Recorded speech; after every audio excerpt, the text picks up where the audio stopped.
I lived in Slovakia from 1991 to 2004. Yes, I was born in 1991. I'm 24 years old, very young. I've got a long future ahead.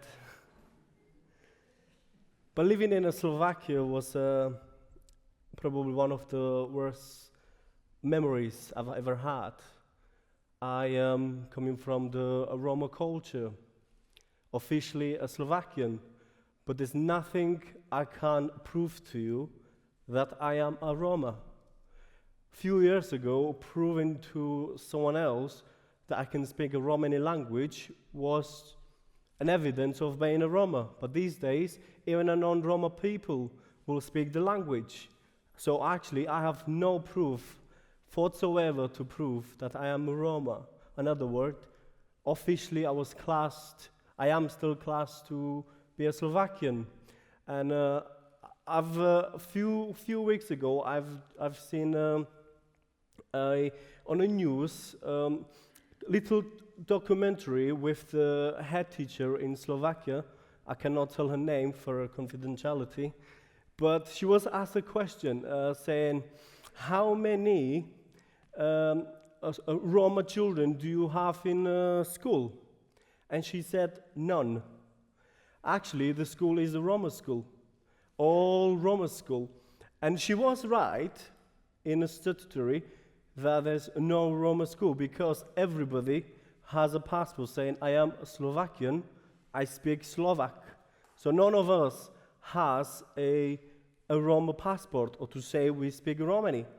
Obviously, I personally, my parents, their parents, generation and generations went to a school only with Roma children, a very segregated place, school, with children who are not multicultural, only children who speak Romani. And therefore, we was brought up in a mother tongue language, which is Romani. And let me tell you something about the Romani language. Romani language is an Indo-Iranian language. It has approximately 3,000 vocabularies. It's not a formal communication. You cannot find books in the language, in the Romani language, and it's not a written form of communication. And then we have other parents talking to us in Romani language, but very limited. For example, these days we can talk to our kids in English, saying there's a table, it's a square shape, it has 4 legs, you can put chairs there, we have a dinner on the table, and so on. In Romani, it's just a table. And not many other Romanis had a table, because where I'm from was a very poor. Very poor. We live maybe few other families in a very small room. And I won't even call that a house, because most of the houses were built with woods, something maybe like a cottage. Very, very poor. And that's where I come from. Majority of people, when they talk to me, say, are you a Slovakian? Are you a proper Slovakian? Are you Eastern European? I say, no, I'm a Roma. I'm a Roma.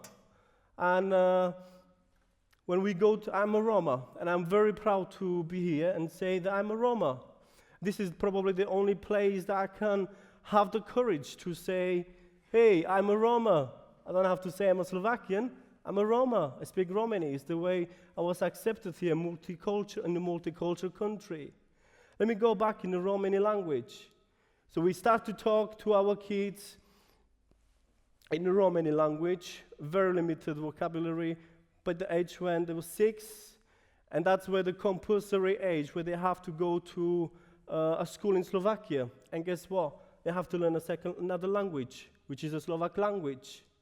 So they're 6, where they're very poor, well behind with the Romani language, and therefore they go into a school to learn a Slovak language and everything else in a Slovak language. So obviously very, very, very difficult. Personally, I failed twice, because back home you have to get certain marks, you have to sit an exam at the end of the year to move on to a next year, and I failed twice. I was in a process of becoming illiterate. Yes, I could not read, I could not write, very limited. And then certainly my father, who is in the audience, has made a decision. He said, I want a better life. I want to do something that is going to be very useful, very good for my children's future. He heard about England joining the EU and welcoming all the Eastern Europeans. He decided in June 2004, he decided to leave Slovakia and move to England. He had no money, nothing. I remember our family did a collection, said, there you've got this money, buy tickets and go. Because he was kind of a clever man in the village. And he moved to Cardiff in South Wales. And he had about 2 months. He learned basic English. He found a job. He saved some money. He rented a flat. And then he sent us money. We moved to Cardiff in August 2004. But recently, I was on a waiting list to go to school. I went to school in Willows High School. Still remember the name of the school. And I was in year 9, no English, very limited, very little English. I couldn't even speak Slovak, bear in mind, not even Romani properly. And then, certainly, I was there seeing, could you imagine what it's like to see other culture? People you've never seen. Seeing different people, different language, different tradition. When we moved to England, it was very weird. We drive on a different side, you open the doors different way, the air was different, the food, cold, everything. I said, what's going on? I said, wow, okay, and it took me a long time to adapt to it. And went to school in Willows, and within a few months, I was expelled, permanently excluded from school, because I was called DD, which is Dangerous Dave. I was very violent, very, I can't find the words to describe myself, who I was. But I was a totally different person. I wasn't who I am now. And then I was kicked out from a school. And then I got into a lot of trouble. I was on a substance misuse, you name it. I was into everything. And I had no interest whatsoever about life, education, anything. Not interested at all. Living my own way. That was the thing. And again, my dad made his decision again. Let's move to Sheffield. In October 2007, moved to Sheffield.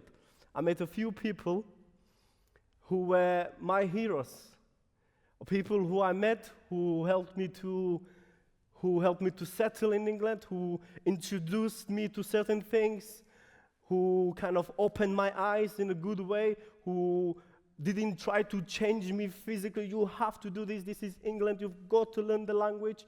But they welcomed me. They loved me. They say, we're happy for you. We love you the way you are. But you've got a future. You can do this. You could study. You can become a doctor. I said, me, a doctor? I'm a Roma. And the mentality of Roma was, wherever Roma stand on the grass will not grow. And whatever you study, it will never be useful. Because back in, I can talk about hundreds years ago, going to school wasn't a compulsory, nothing at all. I come from a background where my dad is an educated man, but he doesn't have a formal qualification. He was well known and had an influence. He could become a mayor of the village, but he decided to move here. My mom is illiterate. She can't read, right? My parents, grandparents, none of them come. None of them did go to school. I'm probably the only person in my family and generation who are kind of interested in education. Moved to Cardiff, moved to Sheffield. Here he's go, learning English by himself, getting all these books, studying and everything. And even till now, I don't even have GCSEs. Nothing. I'm in process. I have applied for a BTEC Level 3 Health and Social Care. I've got a place. I am in a process of developing myself more and more with my career. And here I am. I can stand and say here that since I've met certain people showing me the way, teaching me, and everything else was something amazing. I've also met another very interesting man. And I believe everybody knows him in this place. Everybody probably heard about him. And yes, it is Jesus Christ. I became a Christian at a very, very young age. I was about 16 years old when I became a Christian. I started to be interested in Christianity. And I've actually met through my wife, because she was into that already. And when I met my wife, I was about 16 years old. Another interesting fact is that when I met her, I said to my parents, I want to get married to her. I said, well, you're becoming nearly 17. I said, yes, I do. Then we went to town hall in Sheffield, and I said, I would like to get married. How old are you? 17. How's your fiance? She's 18. So she's fine. She doesn't need permission from her parents, but I do. So I took a paper and I said to my family, I want to get married. And that was just very abnormal in a culture to get married at the age of 17. And there you go. I got married at the age of 17. And then I've got kids now. I've got 3 kids. And my kids' first language is probably English. They still speak Romani, but they are more native in the English language, which I'm very proud. I've spent a lot of time with my kids, and I'm still spending. And what I believe in, and let me tell you something about myself and my occupation. I work in a school for a few years now as a multilingual teaching assistant and EAL in school. I work in school where I hated school. And now I am a staff in school supporting and teaching kids, Roma kids and who are non-Roma kids. I'm there working with kids. And I've got a vision that I'm very, very fascinated about. I'm very delighted to say that I've got a vision to work with the Roma community, to promote the difference, to actually help them to succeed in a future life. And how are we going to do that? How can we do that? One man cannot change the future. It's all about a teamwork, working together with everyone. If we can actually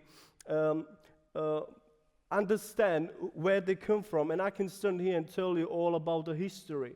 I can tell you about everything they've been through, all my culture. Everybody heard about World War II, what many people have been through, the killing and during the Holocaust and all that, but not many people do know about the Roma. I mean, I work in school and I've heard about our British kids were very protected. They were evacuated. Men went to the World War II. Females were working. Very good. They have had sirens, protection, shelters, everything. But back home, the Roma people were treated worse than animals, whatever.